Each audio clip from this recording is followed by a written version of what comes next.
So I, like most people, initially thought meditating was like a luxury you could do if you had enough time in the day. But recently, yesterday, I was driving and I was just finished up on the way to jiu-jitsu. I was all stressed out. Like, I just have a lot of things that I want to get done, and I don't know, 28-page to-do list. And I know the to-do list isn't the point of it isn't to get it done, but to get it off the mind in order to allow you to focus on the current task. But I was all caught up in this, and because I meditate, I have some awareness, and I was able to take a step back, and I was able to look at my perspective, and I'm like, okay, I know it's not a matter of getting more done because you only have a limited amount of time. It's a matter of prioritizing what gets done. So I'm like, okay, let's look at what I'm doing right now. Am I doing the most important thing that I could be doing?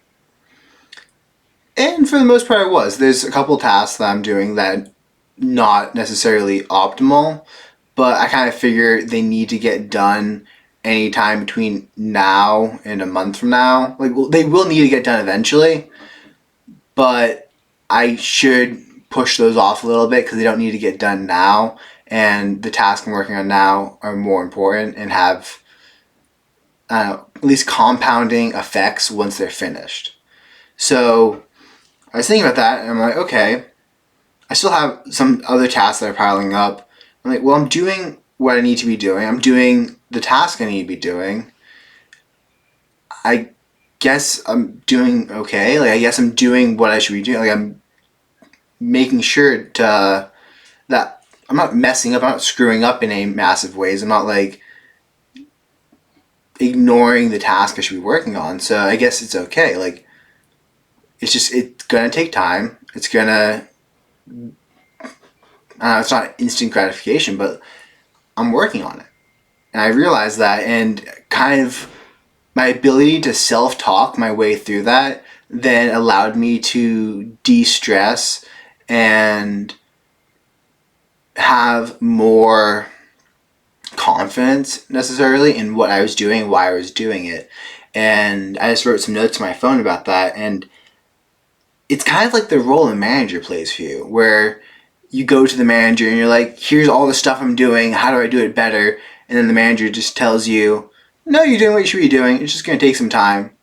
Except the fact that now that, at least now that I'm meditating, I'm able to easily do this for myself. I'm able to give myself the self-talk that I need in order, I'm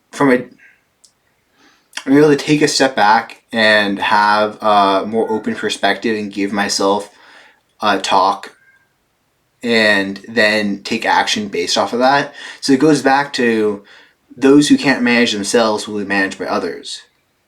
And this is an example of how I'm able to use meditation to help manage myself so that I don't need to have others manage me.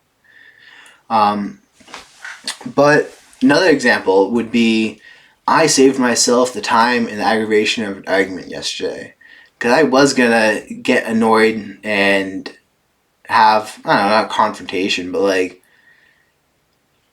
an annoyed series of questions I was going to ask a person about something that didn't.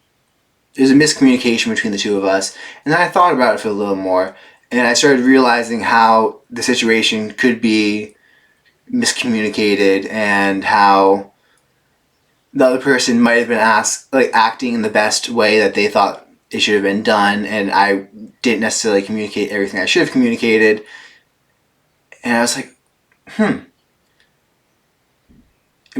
while I'm thinking this, my stress is going down, my annoyance at the other person is going down, so that when I eventually did see them, I just quickly talked to them, and I just wanted to touch base about how we're communicating and make sure that we're both on the same page with how stuff goes. But it wasn't annoyance. I was able to do it calmly because I had thought through and taken a step back and allowed for a new perspective to take place.